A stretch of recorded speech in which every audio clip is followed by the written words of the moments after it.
नमस्कार साथियों, मेरा नाम है अक्षय और आपका स्वागत है दृष्टि आईएएस चैनल की इस नए वीडियो में। यह हमारा यूपीएससी रिवीजन का प्रोग्राम है जहां पर हम पिछले साल की जो तमाम इंपॉर्टेंट और ज़रूरी खबरें रही हैं उनको एक बार रिवाइज करने की कोशिश करेंगे, तो ताकि अगर आपके प्रश्न पत्र में उसको लेकर के कोई भी सवाल आता है तो उस सवाल को सॉल्व करने में आपको किसी भी तरह की समस्या का सामना ना करना पड़े। तो आज की जो हमारी वीडियो है वो बेसिकली आपका इकोनॉमिक्स की सीरीज को लेकर के है और इससे पहले हम 2 वीडियोस पर बात कर चुके हैं, 2 वीडियोस आप देख चुके होंगे और ये हमारी तीसरी वीडियो है। तो तीसरी वीडियो में भी हम इकोनॉमिक्स की जो खबरें हैं प्रीलिम्स 2024 के लिहाज से उन खबरों पर विस्तार से बात करेंगे, उन खबरों का बैकग्राउंड क्या है उसको भी समझेंगे, एग्जाम के लिहाज से वहां पर क्या इंपॉर्टेंट चीजें हैं उनको भी समझने की कोशिश करेंगे। चलिए वीडियो की शुरुआत करते हैं और सबसे पहले बात है हमारी पहली खबर की। तो आज की हमारी पहली खबर है बेसिकली आपका शहरी सहकारी बैंक को लेकर के, यानी कि अर्बन कोऑपरेटिव बैंक को लेकर के, जिनको शॉर्ट फॉर्म में आप यूसीबीज भी कह सकते हैं। तो यूसीबीज को लेकर के हमारी पहली खबर है। खबर चर्चा में इस वजह से आई है क्योंकि आरबीआई यानी कि रिजर्व बैंक ऑफ इंडिया की ओर से यूसीबीज को लेकर के कुछ नए दिशा निर्देश जारी किए गए हैं।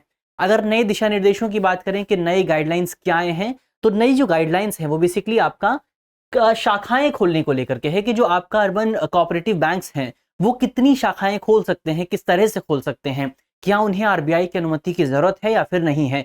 इसी को लेकर के बेसिकली आरबीआई की ओर से नए दिशा निर्देश जारी किए गए हैं।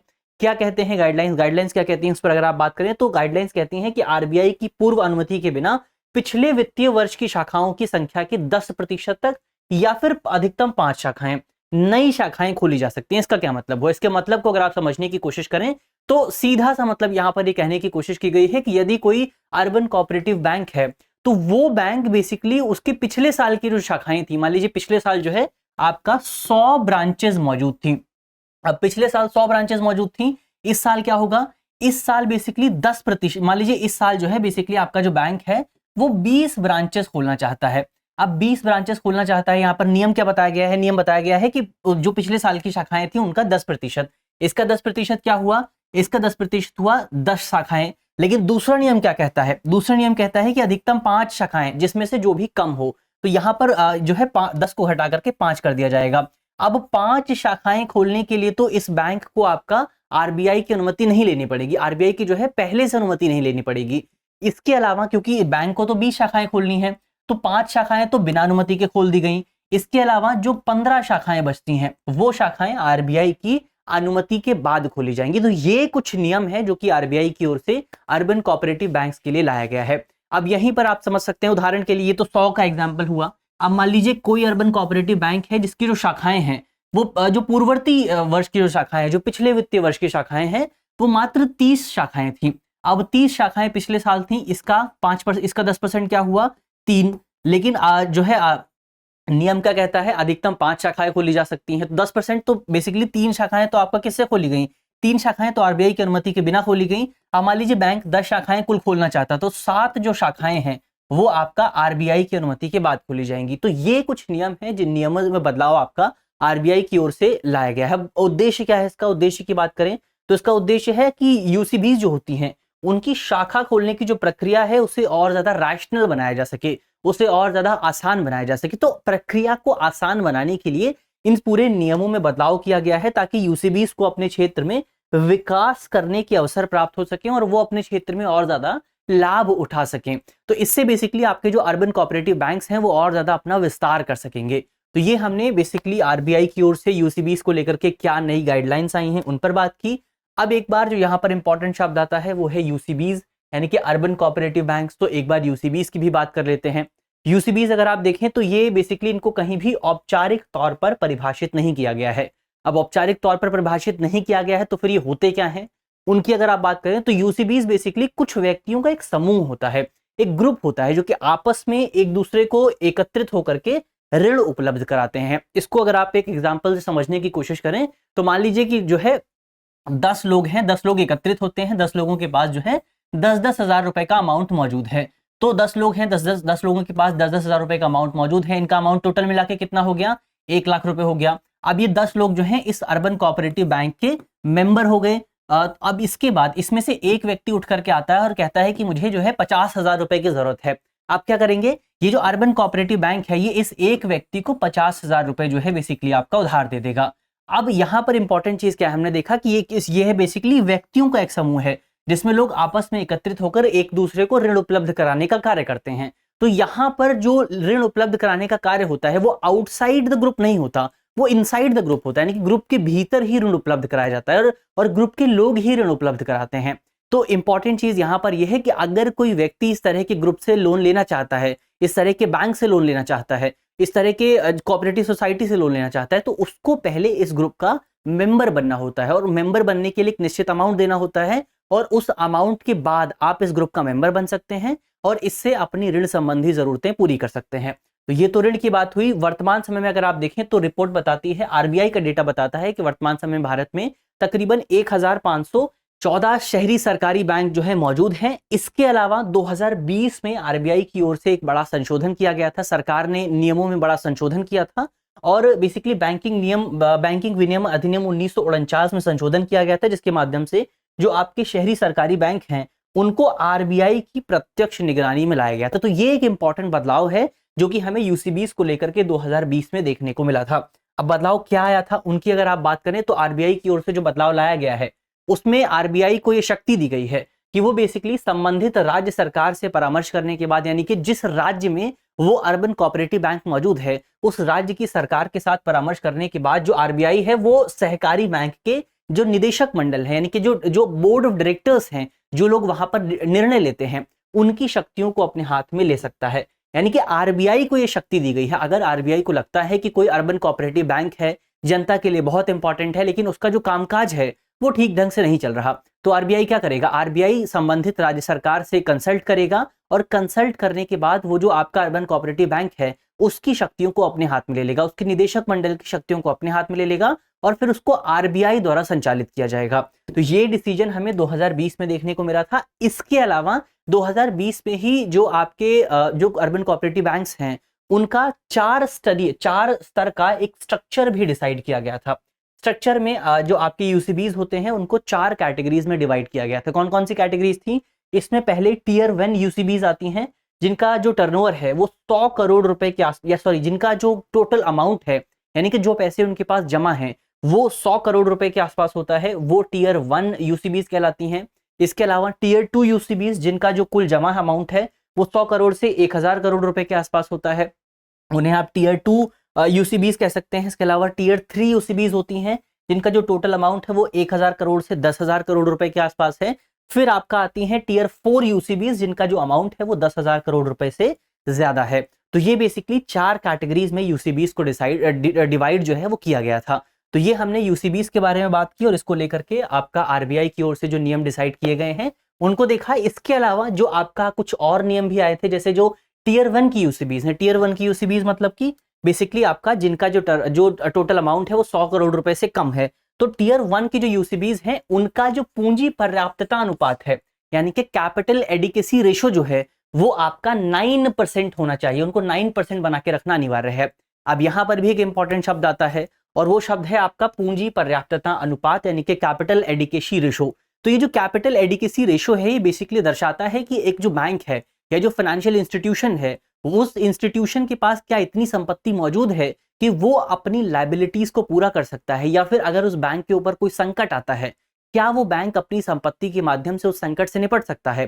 कैपिटल एडिकेसी रेशो इसी बात को दर्शाता है। तो जो टियर 1 की यूसीबीज हैं उनके लिए कैपिटल एडिकेसी रेशो 9% होना चाहिए और इसके अलावा टियर 2 से लेकर के टियर 4 की जो यूसीबीज हैं उनके लिए जो कैपिटल एडिकेसी रेशो है वो 12% होना चाहिए। तो आपको ये भी याद रखना है, टियर 1 की जो यूसीबीज हैं उनका जो कैपिटल एडिकेसी रेशो है वो 9% है और टियर 2 से लेकर के टियर 4 तक की जो यूसीबीज हैं उनका कैपिटल एडिकेसी रेशो 12% के आसपास है। इसके अलावा जो यूसीबीज हैं उन्हें अपने कुल ऋण का तकरीबन 75% जो हिस्सा है वो बेसिकली आपका प्राथमिक क्षेत्रों को देना होता है। प्राथमिक क्षेत्रों में जैसे कि आपका जो प्राइमरी सेक्टर्स हैं जो देश की इकोनॉमी के लिए इंपॉर्टेंट हैं, 75% हिस्सा देना होता है। इसमें अगर आप देखें तो इसमें आपको एमएसएमई को ऋण देना शामिल है, निर्यात ऋण देना शामिल है, आवास और शिक्षा के लिए ऋण देना शामिल है, इसके अलावा कृषि क्षेत्र को ऋण देना शामिल है। तो ये आपके क्या हो गए, ये आपके प्राथमिक क्षेत्र हो गए। तो ये भी हमने देखा यूसीबीज के लिए अपना कितना परसेंट प्राथमिक क्षेत्र को देना है, 75% देना है। एडिकेसी रेशो कितना है, तो टियर 1 के लिए 9% है, टियर 2 से लेकर के टियर 4 तक के लिए 12% है। तो ये कुछ संक्षेप चीजें थी जिनको हमने यहाँ पर समझा, और अर्बन कोऑपरेटिव बैंक से जुड़ा जो टॉपिक है वो यहाँ पर अब समाप्त होता है। बढ़ते हैं हम आगे और बात करते हैं अपनी अगली खबर पे।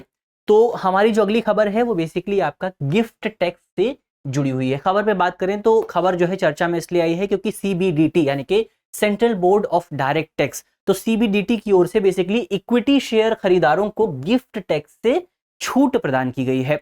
लेकिन यहां पर एक एक्सेप्शन है। ये छूट किसको दी गई है? ये छूट बेसिकली आपका रणनीतिक विनिवेश के दौरान सार्वजनिक क्षेत्र की जो संस्थाएं हैं, यानी कि पीएसयूज में निवेश करने वाले, जो पीएसयूज की इक्विटी में निवेश करने वाले जो लोग हैं, केवल उनको ये छूट प्रदान की गई है। तो संक्षेप में आप कह सकते हैं कि भारत में जो पीएसयूज की इक्विटी में निवेश करने वाले निवेशक हैं, उनको सीबीडीटी की ओर से गिफ्ट टैक्स में छूट प्रदान की गई है। अब यहां पर जो कि इंपॉर्टेंट शब्द आता है वो है आपका गिफ्ट टैक्स। तो गिफ्ट टैक्स पर भी बात करते हैं। तो बेसिकली अगर आप गिफ्ट की बात करें, गिफ्ट यानी कि उपहार जो देखें अगर आप, तो धन और चल अचल संपत्ति के रूप में दिया जा सकता है। तो गिफ्ट कैसे दे सकते हैं? आप किसी को पैसे दे सकते हैं, आप किसी को मूवेबल प्रॉपर्टी दे सकते हैं, किसी को इमूवेबल प्रॉपर्टी दे सकते हैं। इसके अलावा जो किसी व्यक्ति को किसी अन्य व्यक्ति या संगठन से बिना भुगतान किए प्राप्त होता है। गिफ्ट क्या होता है? गिफ्ट बेसिकली आपको किसी दूसरे व्यक्ति या किसी दूसरे संगठन से बिना किसी भुगतान के प्राप्त होता है, उसे आप गिफ्ट कह सकते हैं। और गिफ्ट के बहुत रूप होते हैं, हमने देखा कैश के रूप में हो सकता है, चल संपत्ति अचल संपत्ति के रूप में हो सकता है। और सरकार के नियम ये कहते हैं कि आपको ये जो गिफ्ट है, इस गिफ्ट पर जो है टैक्स देना होता है अगर इस गिफ्ट की जो वैल्यू है वो 50,000 रुपए से ज्यादा चली जाती है। तो अगर गिफ्ट की वैल्यू 50,000 रुपए से ज्यादा चली जाती है तो आपको इस पर टैक्स देना होता है। अब इसका इतिहास क्या रहा है, इसकी शुरुआत अगर आप देखें तो भारत में गिफ्ट टैक्स की जो शुरुआत है वो 1958 में की गई थी, और इसको लेकर के सरकार ने कानून पेश किया था, उपहार कर अधिनियम। तो 1958 में सरकार की ओर से गिफ्ट टैक्स एक्ट पेश किया गया था, जिसके माध्यम से भारत में गिफ्ट टैक्स की शुरुआत हुई थी। हालांकि 1998 में इसको समाप्त कर दिया गया, लेकिन दोबारा से साल 2004 में आप देखें तो दोबारा से इसकी शुरुआत की गई और अभी तक ये भारत में जारी है। आयकर अधिनियम में आपको देखें इसको, तो आयकर अधिनियम में इसको लेकर के आपको प्रावधान मिलेंगे, जिसमें कहा गया है कि जिन उपहारों का जो मूल्य है वो 50,000 रुपए से ज्यादा होता है, उन उपहारों पर उस व्यक्ति को जो है टैक्स देना होता है। हालांकि यहाँ पर आपको कुछ एक्सेप्शन, कुछ अपवाद भी मिलेंगे। अपवादों को अगर आप देखें तो अगर आपका जो किसी कोई ब्लड रिलेटिव व्यक्ति है, उसने अगर आपको कोई उपहार दिया है तो आपको उस पर टैक्स नहीं देना पड़ेगा। यानी कि अगर मान लीजिए आपके माता पिता आपको कोई जो है कोई गाड़ी गिफ्ट करते हैं और गाड़ी की वैल्यू 50,000 रुपए से ज्यादा है, तो उस पर आपको टैक्स नहीं देना पड़ेगा, क्योंकि जिस व्यक्ति ने आपको गिफ्ट दिया है वो व्यक्ति आपका ब्लड रिलेटिव है। तो ये भी एक अपवाद हो गया। दूसरा अपवाद यह है कि विवाह के अवसर पर मान लीजिए आपको कोई उपहार प्राप्त होता है, आप शादी करते हैं, शादी करने के दौरान बहुत सारे रिश्तेदार आपकी शादी में आते हैं, वो रिश्तेदार आपको अगर कोई गिफ्ट देते हैं और उसमें से किसी एक गिफ्ट की वैल्यू 50,000 रुपए से ज्यादा है, तो भी आपको उस गिफ्ट पर टैक्स नहीं देना होता है। इसके अलावा विरासत के रूप में अगर या विरासत के माध्यम से अगर आपको कोई संपत्ति प्राप्त होती है तो उस पर भी आपको टैक्स नहीं देना, उस पर भी आपको गिफ्ट टैक्स नहीं देना पड़ता है। इसके अलावा मान लीजिए स्थानीय प्रशासन की ओर से, लोकल अथॉरिटीज की ओर से कोई चैंपियनशिप का आयोजन होता है, कोई प्रतियोगिता आयोजित की जाती है और इस प्रतियोगिता में आप जीत जाते हैं, उसके उसके परिणाम स्वरूप आपको प्राइज मिलता है, तो उस प्राइज पर भी आपको जो है गिफ्ट टैक्स नहीं देना पड़ता। तो ये 4 अपवाद आपको देखने को मिलेंगे जिन पर आपको गिफ्ट टैक्स लागू नहीं होता है। इसके अलावा सभी स्थितियों में आपको गिफ्ट टैक्स लागू होता हुआ दिखाई दे जाएगा। तो ये बेसिकली यहाँ पर गिफ्ट टैक्स को लेकर के जो भी इंपॉर्टेंट पॉइंट्स थे, उन पॉइंट्स पर यहाँ पर हमने बात की। अब बढ़ते हैं आगे, बात करते हैं हमारी अगली खबर पे। तो हमारी जो अगली खबर है वो बेसिकली आपका एवरग्रीनिंग लोन को लेकर के है। इस पर अगर आप बात करें तो खबर दरअसल चर्चा में इस वजह से आई थी क्योंकि भारत के जो गवर्नर हैं, आरबीआई के जो गवर्नर हैं, माफ कीजिएगा, आरबीआई के जो गवर्नर हैं, उनकी ओर से बेसिकली बैंकों के बीच में बढ़ते एवरग्रीनिंग लोन को लेकर के चिंता जाहिर की गई थी, जिसके बाद से पूरी खबर जो है वो आपको चर्चा में देखने को मिली थी।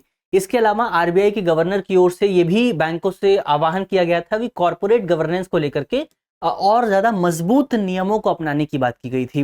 तो ये कुछ चीजें थी जो कि करंट में आई थी और इसी वजह से जो एवरग्रीनिंग लोन का जो विषय है वो आपको चर्चा में देखने को मिला था। टॉपिक पर बात करते हैं, एवरग्रीनिंग लोन का मतलब क्या होता है। तो एवरग्रीनिंग लोन की अगर आप बात करें तो इसे आप ज़ॉम्बी ऋण के तौर पर भी संबोधित कर सकते हैं। इसको क्या कहा जाता है? ज़ॉम्बी ऋण कहा जाता है।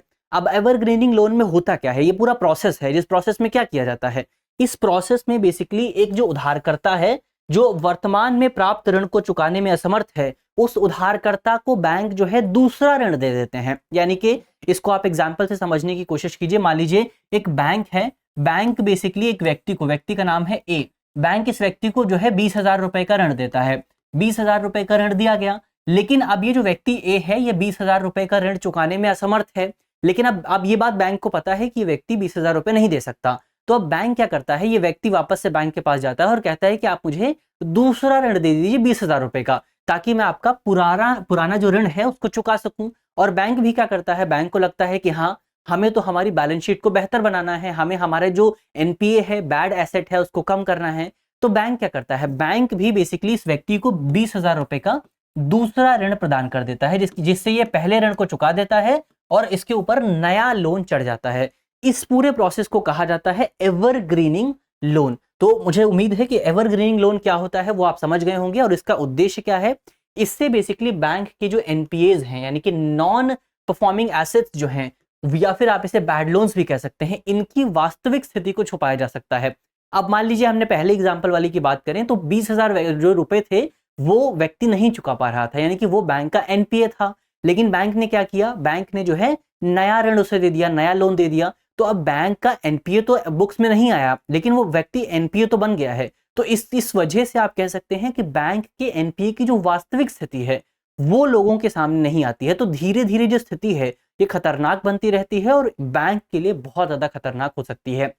अब इसके अलावा एवरग्रीनिंग के प्रभावों की अगर आप बात करें, एवरग्रीनिंग लोन के प्रभावों की बात करें, तो सबसे पहले इससे बैंकों की जो परिसंपत्ति गुणवत्ता है, यानी कि एसेट क्वालिटी जो है, और इसके अलावा उनकी जो प्रॉफिटेबिलिटी है, उनकी जो प्रॉफिटेबिलिटी है वो बहुत ज्यादा प्रभावित होती है। इससे बैंक की जो संपत्ति है वो एक समय पर आकर बहुत ज्यादा खराब हो जाती है, एसेट्स बहुत ज्यादा खराब हो जाते हैं।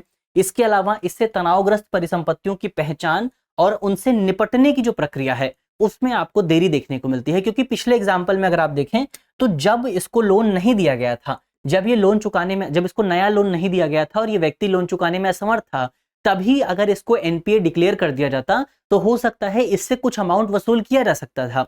लेकिन अब इसको जो है नया लोन दे दिया गया है, तो अब इसमें एनपीए डिक्लेयर करने का जो प्रोसेस है और फिर उसको रिकवर करने का जो प्रोसेस है वो डिले हो गया है। तो दो चीजें हमने देखी। इसके अलावा उधारकर्ताओं के बीच में ऋण अनुशासन को लेकर के, यानी कि लोन डिसिप्लिन को लेकर के, इसके अलावा उनकी नैतिकता को लेकर के जो है कमजोरी देखने को मिलती है। जो उधारकर्ता है उनको ये लगने लगता है कि वो हर बार जो है नया लोन ले सकते हैं, जिसकी वजह से उन्हें लोन चुकाना ही नहीं पड़ेगा। तो इससे बेसिकली आपका जो डिसिप्लिन बना हुआ है हमारे बैंकिंग सेक्टर में, वो डिसिप्लिन कमजोर होता है। इसके अलावा अंततः इसकी वजह से जो आपके जमाकर्ता हैं, जो आपके डिपॉजिटर्स हैं, जो कंज्यूमर्स हैं बैंक के, इसके अलावा जो इन्वेस्टर्स हैं, जो रेगुलेटरी अथॉरिटीज हैं, उनके बीच में जो कॉन्फिडेंस है बैंक को लेकर के, वो कॉन्फिडेंस बहुत ज्यादा कम हो जाता है। तो जब कंज्यूमर्स का, जो डिपॉजिटर्स हैं, उनका कॉन्फिडेंस बैंक में नहीं रहेगा तो जाहिर तौर पर बैंक के कोलैप्स होने की जो संभावना है वो भी बढ़ जाती है। तो ये बेसिकली हमने देखा कि एवरग्रीनिंग का प्रभाव क्या रहता है। अब यहां पर एक इंपॉर्टेंट शब्द आता है और वो है एनपीए, यानी कि नॉन परफॉर्मिंग एसेट या फिर गैर निष्पादित परिसंपत्तियां। इनकी अगर आप बात करें तो ये बेसिकली जो आपका बैंक के लोन होते हैं, जो एडवांसेस होते हैं, उनका एक प्रकार का वर्गीकरण है। इसमें किसको शामिल किया जाता है, इसमें बेसिकली डिफॉल्ट लोन को शामिल किया जाता है। जो लोन डिफॉल्ट हो जाते हैं, यानी कि जब कोई व्यक्ति या तो अपना प्रिंसिपल अमाउंट या फिर अपना जो इंटरेस्ट है, यानी कि ब्याज जो है, उसको चुकाने में असमर्थ रहता है, तो इसको आप कहते हैं कि उस व्यक्ति का जो लोन है वो बैंक के लिए एनपीए हो गया है, नॉन परफॉर्मिंग एसेट हो गया है, यानी कि एक ऐसी संपत्ति जिसकी वजह से बैंक को कोई भी फायदा नहीं हो रहा। अब एनपीए जो है उसको आप 3 कैटेगरीज में डिवाइड कर सकते हैं। इसमें सबसे पहली कैटेगरी है सब स्टैंडर्ड एसेट। सब स्टैंडर्ड एसेट क्या होता है, तो इसमें बेसिकली जब कोई एसेट जो है, बैंक का जो कोई लोन है, वो 12 महीने या उससे कम समय तक के लिए गैर निष्पादित संपत्ति बना रहता है। सबसे पहले एनपीए डिक्लेयर किसको किया जाता है, एनपीए किसी ऐसे लोन को डिक्लेयर किया जाता है जो कि 90 दिनों तक पे नहीं होता है। तो अगर कोई जो अमाउंट है वो 90 दिनों तक पे नहीं किया जाता तो उसको एनपीए डिक्लेयर कर दिया जाता है। और एनपीए भी आगे चलकर 3 कैटेगरीज में देखने को मिलते हैं। पहली कैटेगरी है आपका सब स्टैंडर्ड एसेट, जहां पर जो आपका लोन है वो तकरीबन 12 महीने या इससे कम समय के लिए एनपीए बना रहता है, तो उसको आप जो है सब स्टैंडर्ड एसेट की कैटेगरी में डालते हैं। इसके बाद बारी आती है आपका डिफॉल्ट एसेट। इसमें आप उस एसेट को शामिल करते हैं जो कि 12 महीने या फिर उससे ज्यादा समय तक के लिए एनपीए बना रहता है। इसके बाद आता है लॉस एसेट। तो लॉस एसेट क्या होता है?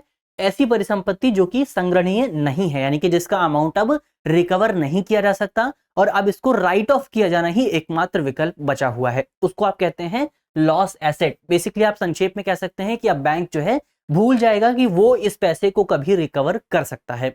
तो हमने क्या देखा? हमने देखा कि एनपीए क्या होता है? एनपीए जब कोई व्यक्ति अपना जो लोन का अमाउंट है वो 90 दिनों तक पे नहीं करता है, तो इसको आप जो है एनपीए की कैटेगरी में डालते हैं। और एनपीए भी बेसिकली आपका 3 कैटेगरीज में शामिल होता है। कौन कौन सी? सबसे पहली कैटेगरी जब एनपीए 12 महीनों तक रहता है, 12 महीने या उससे कम महीनों तक रहता है। इसके बाद दूसरी कैटेगरी जब एनपीए 12 महीने या उससे ज्यादा तक रहता है। और तीसरी कैटेगरी है जब वो लॉस में शामिल हो जाता है, लॉस एसेट बन जाता है, यानी कि जब उसको रिकवर नहीं किया जा सकता। तो ये हमने एनपीए के बारे में जो तमाम इंपॉर्टेंट पॉइंट्स थे उनको यहां पर देखा। बढ़ते हैं आगे, बात करते हैं हमारी अगली खबर पे। तो हमारी जो अगली खबर है वो बेसिकली आपका यूपीआई, यूपीआई की लेन देन सीमा से जुड़ी हुई है। अब सबसे पहले तो कमेंट बॉक्स में आप ये बताएंगे कि यूपीआई की फुल फॉर्म क्या होती है। यूपीआई की फुल फॉर्म आप कमेंट बॉक्स में बताएंगे, हम खबर पे बात करते हैं। खबर बेसिकली ये है कि यूपीआई की बढ़ती ट्रांजैक्शंस को लेकर के, रिकॉर्ड वृद्धि को लेकर के, आप जानते हैं कि एनपीसीआई जो कि यूपीआई को लेकर के आई है उसकी ओर से पहले ही लिमिट लगाई गई है, लेकिन अब देखने को ये मिल रहा है कि रिकॉर्ड ट्रांजैक्शन के बाद कुछ बैंक और जो यूपीआई एप्स हैं वो भी अपने स्तर पर जो है यूपीआई ट्रांजैक्शन लिमिट लागू करने की कोशिश कर रहे हैं, जो कि जाहिर तौर पर जो है ग्राहकों की सुरक्षा के लिए एक इंपॉर्टेंट प्रोविजन के तौर पर सामने आ सकता है। सबसे पहले यहां पर एनपीसीआई की ओर से जो सीमा निर्धारित की गई है उसकी बात करेंगे, यानी कि एनपीसीआई ने क्या सीमा निर्धारित की है एक बार उसको अगर आप देखें तो वर्तमान समय में एक जो यूजर है वो एक पूरे दिन में या एक पूरे दिन के भीतर केवल 1 लाख रुपए एक बार में या फिर एक पूरे दिन में 1 लाख रुपए का अमाउंट जो है वो यूपीआई से ट्रांसफर कर सकता है और एक पूरे दिन में केवल 20 ही ट्रांजैक्शन की जा सकती हैं। संक्षेप में आप कहें, क्या कहेंगे आप कह सकते हैं एक बार में जो है आप 1 लाख रुपए ही ट्रांसफर कर सकते हैं और या फिर एक दिन में आप जो है 1 लाख रुपए ही कर सकते। तो 1 लाख रुपए की जो सीमा है वो एनपीसीआई की ओर से तय की गई है और एक दिन में आप केवल 20 ट्रांजैक्शन कर सकते हैं। और क्या नियम है? हालांकि यहां पर कुछ विशिष्ट जो कैटेगरीज के ट्रांजैक्शन होते हैं उनको छूट दी गई है, जैसे कि आपका पूंजी बाजार हो गया, कैपिटल मार्केट में अगर आप इन्वेस्ट करते हैं तो यहां पर आपको छूट मिली हुई है, या फिर आपका बीमा हो गया, या फिर अगर आप जो है बेसिकली अग्रिम आवक प्रेषण जो रेमिटेंस का अमाउंट है उसको लेकर के भी यहां पर छूट दी गई है। छूट कितनी है? तो यहां पर पहले वाली लिमिट है 1 लाख रुपए, लेकिन जो छूट वाली लिमिट है वो है आपका 2 लाख रुपए की। तो 2 लाख रुपए तक की लिमिट पर यहां पर आपको छूट दी गई है। इसके अलावा अगर आप देखें तो यूपीआई आधारित application supported by blocked amount system, IPO और रिटेल डायरेक्ट योजनाओं के लिए भी लेन देन की सीमा को बढ़ाया गया है। कितना बढ़ाया गया है? तो ये जो लेन देन की सीमा है ये दिसंबर 2021 में बढ़ा करके आपका 5 लाख रुपए तक का कर दी गई थी। अब यहां पर एक इंपॉर्टेंट शब्द आता है जो कि इकोनॉमिक्स के लिहाज से, इन्वेस्टमेंट के लिहाज से, बिजनेस के लिहाज से इंपॉर्टेंट है। तो आगे बढ़ने से पहले उस शब्द पर भी बात करेंगे। तो वो शब्द है आपका एएसबीए। एएसबीए यानी कि support application supported by blocked amount system. तो एएसबीए की अगर आप बात करें तो ये बेसिकली आपका निवेशकों के लिए आईपीओ में पैसा लगाने का एक तरीका होता है। तो यहां पर क्या होता है, आईपीओ में पैसा, इस सिस्टम के जरिए आप आईपीओ में पैसा कैसे लगाते हैं? तो जब अगर अगर आप आईपीओ में निवेश करते हैं, आईपीओ यानी कि इनिशियल पब्लिक ऑफरिंग, जब कोई कंपनी जो है पहली बार अपने शेयर को बाजार में जारी करती है तो वो आईपीओ के जरिए जारी करती है। अब अगर आपने कभी आईपीओ खरीदा होगा तो आपको पता होगा कि जब आप आईपीओ खरीदते हैं तो आपका बैंक क्या करता है? आपका बैंक डायरेक्ट आपके अमाउंट को आपका जो ब्रोकर है या फिर जिस कंपनी के आप आईपीओ खरीद रहे हैं उसको ट्रांसफर नहीं करता, बल्कि इस पूरे सिस्टम में बेसिकली आपका जो बैंक है वो जितने अमाउंट का आपका आईपीओ है उसको बेसिकली फ्रीज कर देता है, यानी कि वो अमाउंट आपका बैंक में ही है लेकिन आप उस अकाउंट को इस्तेमाल नहीं कर सकते, आप उस अमाउंट को यूज नहीं कर सकते हैं। इसके बाद अगर आपको वो आईपीओ प्राप्त होता है तो बैंक क्या करेगा? बैंक उस अमाउंट को उस कंपनी को ट्रांसफर कर देगा। और अगर आपको आईपीओ प्राप्त नहीं होता है तो बैंक आपके उस अमाउंट को डीफ्रीज कर देगा और उसके बाद आप उस अमाउंट को इस्तेमाल कर सकते हैं। इसका प्राथमिक उद्देश्य यही रहता है कि बेसिकली आपका पैसा सीधे उस कंपनी के पास ना जाए ताकि आपका पैसा भी सुरक्षित रहे, और अगर आपको आईपीओ प्राप्त हो जाता है तो फिर पैसा सीधे बाजार में या फिर उस व्यक्ति के पास, उस कंपनी के पास चला जाता है। तो इसी प्रोसेस को, इसी पूरी प्रक्रिया को जो नाम दिया गया है वो है एएसबीए, आईपीओ ट्रांजैक्शन सिस्टम। तो इसको आप जो है समझ सकते हैं। तो हमने इसको भी समझ लिया है, application supported by blocked amount system, इस सिस्टम पर भी बात कर ली है। इसके अलावा तो हमने यूपीआई को लेकर के देखा कि क्या क्या लिमिट आपको देखने को मिल रही हैं। अब एक बार पिछले कुछ रुझानों की अगर आप बात करें कि भारत में आईपीओ जो यूपीआई है उसका इस्तेमाल कौन से लेवल पे हो रहा है, कितना ज्यादा इस्तेमाल आपको देखने को मिल रहा है, उसको अगर आप देखें तो मई 2023 का डेटा हमारे सामने मौजूद है। और डेटा ये बताता है कि यूपीआई लेन देन की जो कुल संख्या है वो भारत में तकरीबन 9,415.19 मिलियन तक पहुंच गई थी। इसमें से कुल जो यूपीआई लेन देन है इसमें से तकरीबन जो P2P लेन देन है, पीयर टू पीयर ट्रांजैक्शन है, उसकी हिस्सेदारी तकरीबन 43% के आसपास है। और जो शेष अमाउंट है वो पीयर टू मर्चेंट है। इसका क्या मतलब हुआ, पीयर टू पीयर का क्या मतलब है, पीयर टू मर्चेंट का क्या मतलब है। तो पीयर टू पीयर का मतलब है यदि कि आप जो है दो दोस्त हैं, आपस में एक दोस्त का नाम ए है, एक दोस्त का नाम बी है, दोनों आपस में एक दूसरे को पैसे भेजते हैं, तो इसको आप बोलेंगे पीयर टू पीयर ट्रांजैक्शन। इसके अलावा कोई एक व्यक्ति है, व्यक्ति ए, कोई व्यक्ति है व्यक्ति बी, व्यक्ति बी जो है दुकान चलाता है और व्यक्ति ए जाकर के उस व्यक्ति बी को जो है पैसे देता है यूपीआई के जरिए, तो इसको आप क्या कहेंगे, इसको आप कहेंगे पीयर टू मर्चेंट यानी P2M ट्रांजैक्शन या फिर P2P ट्रांजैक्शन। तो व्यक्ति से व्यक्ति के बीच में जो ट्रांजैक्शन होती है उसको P2P ट्रांजैक्शन, और व्यक्ति से कंपनी के बीच में, दुकान के बीच में ट्रांजैक्शन जो होती है उसको आप कहते हैं P2M ट्रांजैक्शन। तो इसके अलावा अगर आप देखें तो P2P कैटेगरी में अधिकांश जो लेन देन है वो 500 रुपए से नीचे रहते हैं। यानी कि इसमें जो एक इंपॉर्टेंट ट्रेंड हमें देखने को मिला है कि जो P2P ट्रांजैक्शन होती है, यानी कि आपका जो व्यक्ति से व्यक्ति के बीच में पीयर टू पीयर जो ट्रांजैक्शन होती है उसमें जो अधिकांश अमाउंट है तकरीबन 44.2% के आसपास का जो अमाउंट है वो 500 रुपए से नीचे रहता है। तो ये कुछ जो है इंपॉर्टेंट चीजें आपको यहाँ पर यूपीआई को लेकर के देखने को मिली है। इसके अलावा यहाँ पर जो एक इंपॉर्टेंट शब्द आता है वो है NPCI, national payment corporation of India, या फिर भारतीय राष्ट्रीय भुगतान निगम। भारतीय राष्ट्रीय भुगतान निगम की अगर आप बात करें तो ये भारत में खुदरा भुगतान और निपटान प्रणालियों के संचालन के लिए एक प्रमुख संगठन है। यानी कि भारत में जितनी भी रिटेल ट्रांजैक्शन होती हैं उन ट्रांजैक्शन को सही ढंग से लागू करने के लिए, वो ट्रांजैक्शन सही ढंग से हो सकें, उनके बीच में कोई समस्या ना आए, ये सुनिश्चित करने का जो काम है वो आपका NPCI को दिया गया है। इसके गठन को अगर आप देखें तो ये एक स्टैट्यूटरी ऑर्गेनाइजेशन है जिसे भारत में भुगतान और निपटान प्रणाली अधिनियम 2007 के प्रावधान के माध्यम से गठित किया गया था। ये भारतीय रिजर्व बैंक यानी कि RBI और भारतीय बैंक संघ यानी कि इंडियन बैंक एसोसिएशन की एक पहल है, और इसे कंपनी अधिनियम 2013 की धारा 8 के प्रावधानों के तहत गैर लाभकारी कंपनी के तौर पर गठित किया गया है। तो ये हमने NPCI के बारे में जो इंपॉर्टेंट पॉइंट्स थे उनको भी यहाँ पर देख लिया है। अब हम यहाँ पर खबर को समाप्त करते हैं, बात करते हैं अपनी अगली खबर पे। तो हमारी जो अगली खबर है वो आपका बेसिकली DBT यानी कि डायरेक्ट बेनिफिट ट्रांसफर को लेकर के है।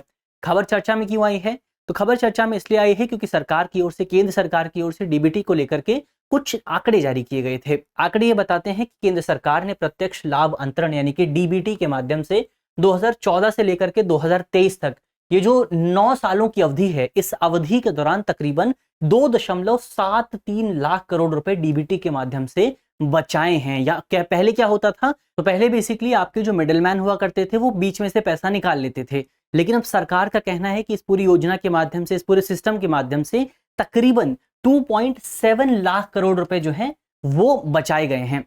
तो DBT का जो प्रयोग है वो बेसिकली लक्षित जो लाभार्थी हैं, जो टारगेट लोग हैं, उनके सीधे उनके बैंक खाते में जो है पैसे भेजे जाते हैं, उनके सीधे उनके बैंक खाते में पैसे जो है आपका ट्रांसफर किए जाते हैं। DBT के बारे में अगर आप बात करें, डायरेक्ट बेनिफिट ट्रांसफर के बारे में अगर आप बात करें, तो इसका जो उद्देश्य है वो केंद्र सरकार द्वारा लाभार्थियों को आवंटित धन के वितरण में पारदर्शिता लाना और हेरफेर को समाप्त करना है। इसकी जो शुरुआत हुई थी वो 2013 में देश के चुनिंदा जिलों में की गई थी, और इसके बाद 2014 में इसको सभी राज्यों में, सभी जगहों पर लागू कर दिया गया था।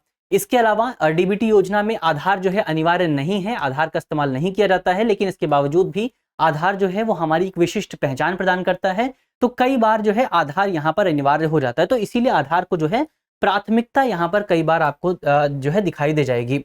इसके अलावा अगर आप बात करें DBT के प्रमुख घटक कौन कौन से हैं, इसको सक्षम बनाने वाले घटकों की अगर आप बात करें, तो इसमें पहला घटक है आपका जैम यानी कि जन धन, आधार और मोबाइल ट्रिनिटी। इसकी अगर आप बात करें तो जैम की सहायता से बेसिकली लाभ अंतरण में रिसाव की समस्या, इसको समाप्त किया जा सकता है। जैम में होता क्या है, तो जैम में जो पहला कंपोनेंट है वो है जन धन, बेसिकली लोगों का जो है अकाउंट खोला गया है। इसके अलावा जो दूसरा कंपोनेंट है आधार, लोगों की विशिष्ट पहचान स्थापित की जाती है, और इसके बाद मोबाइल के जरिए उनका जो है उनके अकाउंट में सीधे पैसे ट्रांसफर किए जाते हैं। तो इससे बेसिकली नगदी रहित और सही समय पर लाभ का जो है ट्रांसफर कर दिया जाता है। बिजनेस कोरेस्पॉन्डेंट इंफ्रास्ट्रक्चर की भी शुरुआत की गई है। तो बिजनेस कोरेस्पॉन्डेंट क्या करते हैं, बेसिकली बैंक जो है वो हर जगह पर अपनी ब्रांच नहीं खोल सकते हैं। तो बैंक क्या करते हैं कि बेसिकली जगह जगह पर अपनी छोटी छोटी जो है अपने रिप्रेजेंटेटिव बिठा देते हैं। तो ये रिप्रेजेंटेटिव आपके जो लोग हैं, जो ग्राहक हैं, उनको डायरेक्ट सर्विसेज प्रदान करते हैं। तो इसकी भी हमने यहाँ पर बात की है, बिजनेस कोरेस्पॉन्डेंट इंफ्रास्ट्रक्चर की भी हमने देखा। इसके अलावा पेमेंट बैंक की भी शुरुआत की गई है आरबीआई की ओर से। तो पेमेंट बैंक जो है वो बेसिकली आपका बैंक की तरह ही काम करते हैं। ये बेसिकली आपका लोन नहीं दे सकते, लेकिन लोगों का जो अमाउंट है वो अपने पास जमा कर सकते हैं। तो ये भी एक इंपॉर्टेंट सिस्टम है जो कि आपका डीबीटी को सक्षम बनाता है। तो हमारी जो अगली खबर है वो बेसिकली आपका ग्रीडफ्लेशन को लेकर के है। खबर पे अगर आप बात करें तो यूरोप में और अमेरिका में अगर आप देखेंगे तो वहां पर आपको इस बात को लेकर के आम सहमति देखने को मिल रही है कि मुद्रास्फीति के साथ साथ ग्रीड इन्फ्लेशन जो है वो जीवन यापन की लागत को बढ़ाने में एक इंपॉर्टेंट रोल प्ले कर रहा है। ग्रीडफ्लेशन की अगर आप बात करें तो ये बेसिकली आपका लालच जनित मुद्रास्फीति में इसको आप लालच जनित मुद्रास्फीति के तौर पर देख सकते हैं, क्योंकि यहाँ पर जो आपका कीमतों, जो आपके प्रोडक्ट्स हैं उनकी कीमतों में जो बढ़ोतरी होती है वो आपका आर्थिक कारणों की वजह से नहीं होती है, मांग या आपूर्ति की वजह से नहीं होती है, बल्कि इसमें जो बढ़ोतरी होती है वो कॉर्पोरेट लालच की वजह से होती है। जैसे कि अगर आप देखें तो ग्रीडफ्लेशन की जो स्थिति है वो सामान्य अर्थों में निगमों द्वारा, जो कंपनियां होती हैं उनकी ओर से ज्यादा प्रेरित किया जाता है। तो ये मुद्रास्फीति की स्थिति में आपको बहुत ज्यादा वृद्धि देखने को मिलती है। इसे एक ऐसी स्थिति के रूप में समझा जा सकता है जहां पर जो कॉर्पोरेट हैं वो अधिक मुनाफा कमाने की इच्छा के लिए बेसिकली आपका मुद्रास्फीति को जन्म देते हैं। जैसे मान लीजिए कि कोई कंपनी है, कंपनियां क्या करती हैं, वो केवल अपने इनपुट लागत को कवर नहीं करती हैं बल्कि अपना जो प्रॉफिट मार्जिन है उसको भी बढ़ा देती हैं। जैसे कि इसको एक एग्जांपल से समझें, एक प्रोडक्ट है जिस प्रोडक्ट को बनाने में 10 रुपए लगे हुए हैं। अब कंपनी क्या करती है, कंपनी अगर केवल इसके इनपुट कॉस्ट को कवर करना चाहे तो वो उसे 12 रुपए में बेच सकती है। लेकिन कंपनी क्या करती है, कंपनी इसके प्राइस को बढ़ा करके 15 रुपए कर देती है, क्योंकि कंपनी चाहती है कि उसको 3 रुपए का एक्स्ट्रा प्रॉफिट हो। तो एक प्रोडक्ट जो कि आपको 12 रुपए में मिल सकता था वो अब आपको 15 रुपए में मिलेगा, क्योंकि कंपनी को ज्यादा प्रॉफिट चाहिए। तो इसको आप कह सकते हैं ग्रीडफ्लेशन। और यूरोप और अमेरिका जैसे विकसित देशों में इस बात को लेकर के सहमति देखने को मिल रही है कि ग्रीडफ्लेशन जो है वो आपका इन्फ्लेशन का एक बड़ा कारण है। तो हमने इन्फ्लेशन के बड़े बड़े कारणों पर भी बात की कि इन्फ्लेशन क्या है, उसको भी हमने देखा। हमारी जो अगली खबर है वो आपका ग्रीन डिपॉजिट से जुड़ी हुई है। ग्रीन डिपॉजिट खबर चर्चा में इस वजह से आई है क्योंकि आरबीआई यानी कि रिजर्व बैंक ऑफ इंडिया की ओर से ग्रीन डिपॉजिट को स्वीकार्य बनाने के लिए एक फ्रेमवर्क जारी किया गया है। तो ग्रीन डिपॉजिट से क्या मतलब होता है, ग्रीन डिपॉजिट बेसिकली आपका एक तरह का ब्याज आधारित जमा होती है, एक डिपॉजिट होता है जो कि आप जो है एक विनियामक संस्था में जमा करते हैं। और ये जो संस्था है, ये संस्था पैसा कहाँ देती है, ये संस्था बेसिकली इस पैसे का इस्तेमाल ग्रीन फाइनेंसिंग के लिए करती है, यानी कि ऐसे प्रोजेक्ट्स के लिए करती है जो प्रोजेक्ट आपका बेसिकली जो एनवायरमेंट से जुड़े जो प्रोजेक्ट हैं उनको फाइनेंस किया जाता है। तो ये होता है आपका ग्रीन डिपॉजिट। अब एक बार फ्रेमवर्क की अगर आप बात करें, जो फ्रेमवर्क जारी किया गया है उसकी विशेषताओं को अगर आप देखें तो लघु वित्तीय बैंकों सहित सभी अनुसूचित वाणिज्य बैंकों पर यह लागू होता है, लेकिन ये बेसिकली आपका जो ग्रामीण क्षेत्रीय बैंक हैं या फिर जो लोकल एरिया बैंक्स हो गए, भुगतान पेमेंट बैंक हो गए, उन पर यह लागू नहीं होता। इसके अलावा जो एनबीएफसीज हैं यानी कि नॉन बैंकिंग फाइनेंशियल कंपनीज हैं, लेकिन वो एनबीएफसीज जो कि पैसा जमा करती हैं उन पर आपका ये लागू होता है, और जो एनबीएफसीज पैसे जमा नहीं करती हैं उन पर लागू नहीं होता। ग्रीन डिपॉजिट की अगर आप बात करें तो ये केवल भारतीय रुपए में ही किया जा सकता है और इसके जरिए जुटाई गई राशि से नवीकरणीय ऊर्जा, इसके अलावा ऊर्जा दक्षता, स्वच्छ परिवहन, जलवायु परिवर्तन अनुकूलन, सतत जल एवं अपशिष्ट प्रबंधन, हरित भवन संबंधित योजनाओं को जो है वित्त पोषित किया जा सकता है। तो बेसिकली जो आपका एनवायरमेंट के लिए बेहतर है उन्हीं प्रोजेक्ट को आप जो है इसके जरिए फाइनेंस कर सकते हैं। इसके अलावा कई परियोजनाएं बेसिकली ग्रीन डिपॉजिट के जरिए जुटाई गई राशि से वित्त पोषित होती हैं के लिए पात्र नहीं होती हैं। जैसे कि आपका जो जीवाश्म ईंधन का निष्कर्षण हो गया, यानी कि फॉसिल फ्यूल को एक्सट्रैक्ट करने का जो प्रोजेक्ट है उसको आप ग्रीन फाइनेंसिंग के जरिए पैसे नहीं दे सकते हैं। इसके अलावा आपका जो परमाणु ऊर्जा है उसको आप यहाँ से प्रोजेक्ट पैसे नहीं दे सकते हैं। प्रत्यक्ष अपशिष्ट भस्मीकरण की जो प्रोजेक्ट है उसको आप पैसे नहीं दे सकते हैं। जो लैंडफिल परियोजनाएं हैं उसको आप पैसे नहीं दे सकते हैं। इसके अलावा जो 25 मेगावाट से अधिक क्षमता के जरिए अधिक क्षमता वाले जो जल विद्युत संयंत्र होते हैं उनको आप इसके जरिए पैसा नहीं दे सकते हैं। इसके अलावा ग्रीन डिपॉजिट के तहत जुटाई गई जो धनराशि है इसको वार्षिक आधार पर एक स्वतंत्र संगठन द्वारा सत्यापित किया जाता है कि जो अमाउंट आपका ग्रीन डिपॉजिट के जरिए फंड किया गया है वो अमाउंट सही प्रोजेक्ट में फंड हुआ है या फिर नहीं हुआ है। तो उसको लेकर के भी यहाँ पर एक थर्ड पार्टी का इंतजाम किया गया है। आगे बढ़ते हैं। हमारी जो अगली खबर है वो बेसिकली छोटी सी खबर है, ग्रीन वॉशिंग को लेकर के है। ग्रीन वॉशिंग का अर्थ होता है बेसिकली जो उत्पाद या फिर जो सेवा है उसको ग्रीन यानी कि पर्यावरण के अनुकूल बता करके उसकी मार्केटिंग की जाती है, जबकि असल में जो प्रोडक्ट है वो आपका ग्रीन या फिर पर्यावरण के अनुकूल नहीं होता है। तो इसी को आप कहते हैं ग्रीन वॉशिंग, यानी कि यहां पर बेसिकली लोगों को मिसलीड करने की कोशिश की जाती है। वही ये पूरी खबर है। तो यहां पर जो हमारा आज का करंट अफेयर का सेगमेंट है वो समाप्त होता है। तो मुझे उम्मीद है कि वीडियो आपको पसंद आई होगी, और अगर वीडियो पसंद आई है तो अपने दोस्तों के साथ वीडियो के लिंक को शेयर कीजिएगा और अपने साथियों को बताइएगा कि इस तरह की एक सीरीज है जहां पर जो इंपॉर्टेंट पॉइंट्स हैं उन पर चर्चा की जा रही है। मिलते हैं आपसे अगली वीडियो में, तब तक के लिए अपना ख्याल रखिए, ध्यान रखिए, पढ़ते रहिए। धन्यवाद। डियर व्यूअर्स, अपने एग्जाम की तैयारी को और बेहतर करने के लिए हमारे चैनल को लाइक, शेयर और सब्सक्राइब करना न भूलें।